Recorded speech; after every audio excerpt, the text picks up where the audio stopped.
एक बहुत ही इम्पोर्टेंट बात मैंने इस ट्रिप से सीखी है और मैं आपको भी बताना चाहती हूँ कि जब भी आपके हस्बैंड कहें कि बेगम मेरे साथ यहाँ चलो, तो कभी भी ना मत कहें। हमेशा रेडी रहें, चाहे आपका कोई प्लान हो, चाहे आप थकी हुई हों, never leave your husband alone. So मेरे हस्बैंड का ऑफिस ट्रिप आ गया to Birmingham for 3 days and he asked me कि बेगम मेरे साथ चलो, मज़ा आएगा, अकेले मैं बोर होऊँगा। पहले मैंने सोचा कि यार छोड़ो, चले जाएँ यार आप, पूरा दिन तो आप ऑफ़िस में रहेंगे, मैं बोर हो जाऊँगी। सोचा मना कर दूँ, लेकिन शुक्र है कि आखिरी वक़्त पे दिमाग की घंटी बज गई और मैंने कहा नहीं, नहीं, नहीं, वेरी गुड आइडिया, मैं भी आपके साथ चलूँगी। कपड़े वग़ैरह जल्दी-जल्दी पैक किए, उसके बाद ज़्यादा कोई तैयारी तो करनी नहीं थी। फिर मैंने सोचा यार 3 दिन ना खाना बनाना पड़ेगा, ना नाश्ते की टेंशन, कोई टेंशन होगी नहीं, आराम से जाएँगे, होटलिंग करेंगे, रूम में रहेंगे। बहुत ही अच्छा आइडिया है। बस फटाफट चीज़ें पैक की, हम लोग ट्रेन में बैठे और पहुँच गए।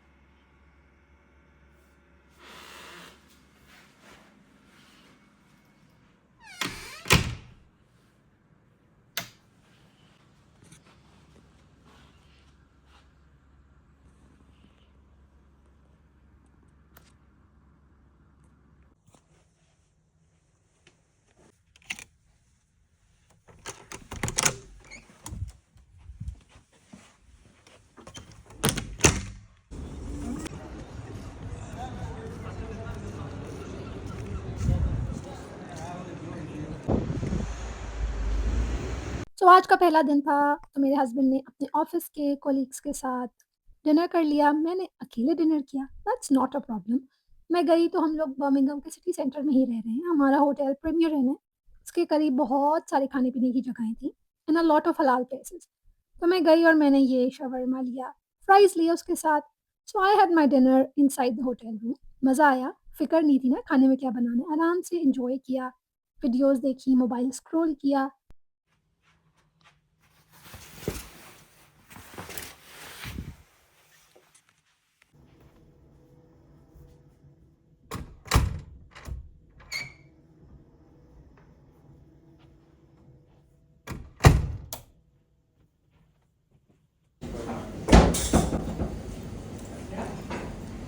हमारे स्टे में ब्रेकफ़ास्ट इंक्लूडेड था, तो सुबह-सुबह उठी, जल्दी से तैयार हुई और जाके नीचे नाश्ता किया। ये वाला दिन हम अपने ही काम करते रहे, ज़्यादा कुछ मैं घूमी नहीं, लेकिन रात को जाके एक बहुत ही मज़े की जगह पे जाके हमने ये खाना खाया, मेरे और मेरे हस्बैंड ने साथ।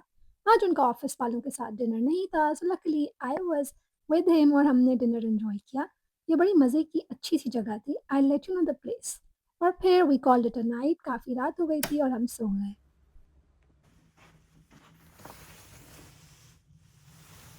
आज का दिन मज़ेदार था। Again I woke up early, तैयार हुई थोड़ा बहुत, अब नीचे जाके नाश्ता करूँगी। मेरे husband he is already left for office, अब हम अकेले ही नाश्ता करेंगे। ये साइन ऐसे लगा देने का मतलब ये है कि मैंने रिसेप्शन पे बता दिया है I want my room clean, तो बस ये लोग क्लीनिंग कर देंगे while I am away having breakfast.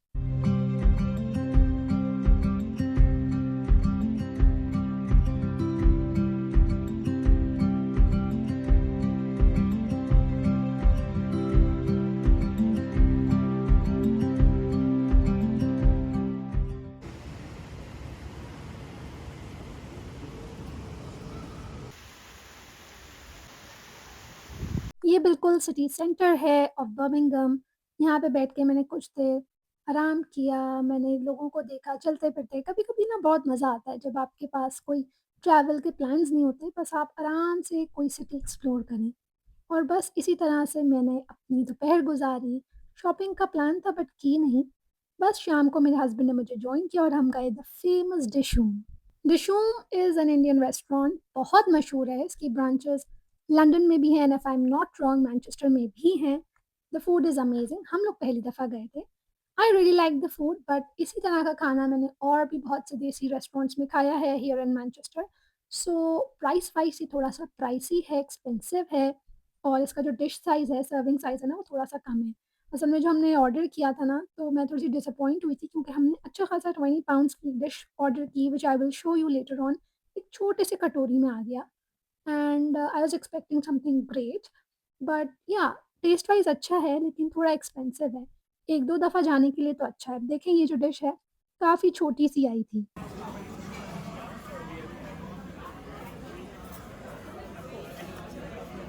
बस अब चलते हैं वापस।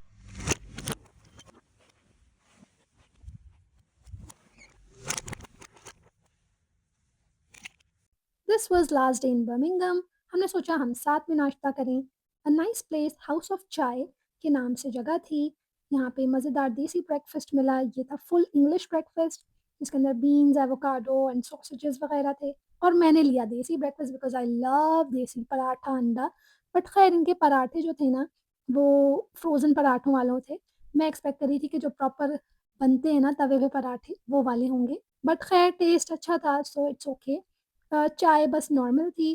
थोड़ा-सा एक्सपेंसिव तो नहीं था बट क्योंकि एक अच्छी जगह पे था तो I think that's the reason but I loved it. इनके ब्रेकफ़ास्ट में चनों के सालन की जगह ये आलू गोभी, मटर और गाजर की सब्ज़ी थी। आई थिंक ये थोड़ी चीज़ डिफरेंट थी। फिर अब हम चेकआउट कर रहे हैं, हमें जाना है। Oh, did you just took a suitcase? Yeah. This was last day तो हस्बैंड ने कहा कि जो कॉन्फ्रेंस जिसके लिए मैं आया था, चलो तुम्हें वहाँ का थोड़ा-सा चक्कर लगा के दूँ।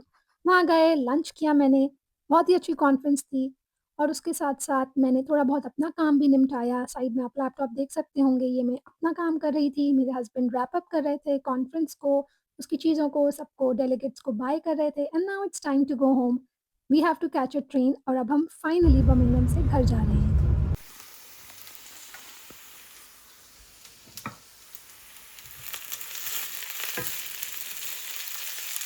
3 दिन अय्याशी के ख़त्म हो चुके हैं, घर आ चुके हैं, तो अब घर का खाना भी बनाना पड़ेगा। वैसे ऐसी कोई बात नहीं है, 3 दिन से बाहर खा रहे थे, तो आज घर के खाने का कुछ ज़्यादा ही मूड हो रहा था, तो मैंने सोचा चलो भई, आलू कीमा बनाया जाए। वैसे मैं समझती हूँ कि आलू कीमा जो है ना, वो बीफ के कीमे का सबसे मज़ेदार बनता है।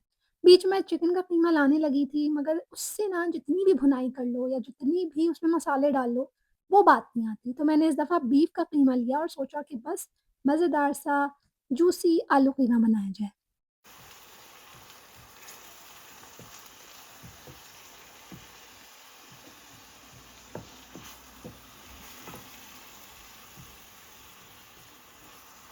मैं ये स्पेसिफ़िक देगी आलू कीमे की रेसिपी फ़ॉलो कर रही हूँ फ्रॉम फूड फ्यूज़न।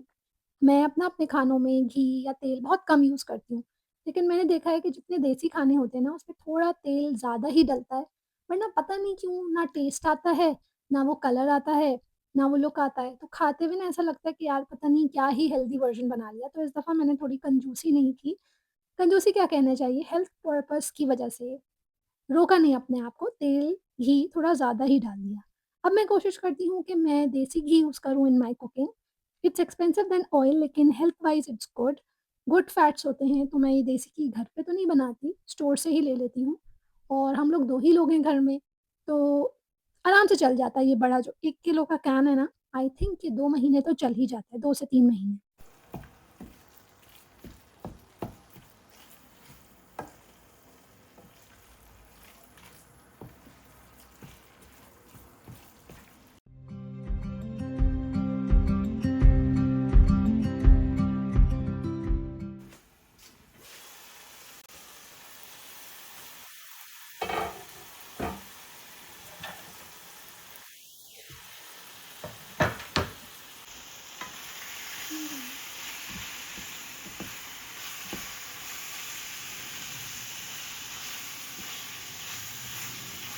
अब मुझे लग रहा है कि कीमा अच्छी तरह से भुन गया है, इसकी वो शक्ल आ गई है जो मैं चाह रही थी कि उसकी शक्ल आए। जैसे अम्मी बनाती है ना मेरी, मज़ेदार बचपन की याद आ रही थी। मैं बड़ी खुश थी, बनाते-बनाते ही मुझे बहुत खुशी हो रही थी। अच्छा इसमें आपने देखा होगा मैंने आलू बहुत नहीं डाले क्योंकि मेरे हस्बैंड को आलू वग़ैरह इतने पसंद नहीं है एंड आई लव आलू इन आलू कीमा। तो बस अब इसकी भुनाई हो चुकी है, थोड़ा पानी डालूँगी। एंड में आप देखेंगे कि ज़्यादा ही पानी मैंने डाल दिया, पता नहीं क्यों?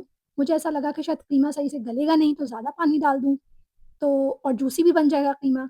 तो वो थोड़ा-सा कीमे का सालन बन गया बट एनीवेज़ ये पानी को मैंने बाद में यूटिलाइज़ कर लिया था। चलें अब चलते हैं सैलेड की तरफ, जल्दी से खीरा काट लेते हैं। अच्छा मैंने ये नोट किया है कि यहाँ पे ना हर वेजिटेबल को प्लास्टिक में रैप कर देते हैं which I have no idea why? वैसे भी हमें ये सारी सब्जियाँ धो के ही पकानी होती हैं। अलग-अलग खीरे पे, अलग-अलग चीज़ों पे प्लास्टिक लगा के तो एनवायरनमेंट को ही तबाह कर रहे हैं। I don't know why they do this. और ये खीरे के पीछे से ये व्हाइट चीज़ हटाना मेरी बचपन की आदत है। हमेशा से अपनी मम्मा को करते हुए देखा है, तो मैं भी करती हूँ। आई डोंट नो इसकी कोई रीज़न है साइंटिफिक या नहीं। कहते हैं कि कड़वा नहीं होता खीरा, इससे उसकी कड़वाहट निकल जाती है। आप लोग भी अगर ये करते हैं तो मुझे बताइएगा या शायद मैं ही हूँ जो इसे करती हूँ?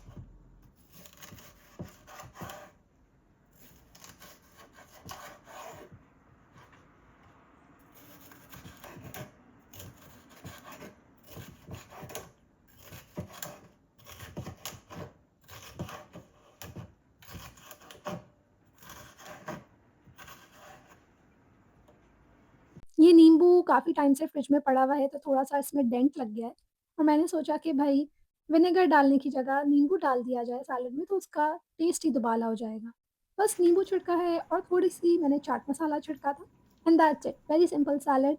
और इसी तरह का सैलेड जो है या सलाद जिसे कहते हैं हम पाकिस्तान में, इट गोज़ विद द देसी कुज़ीन और आलू कीमे के साथ तो बहुत यम लगता है।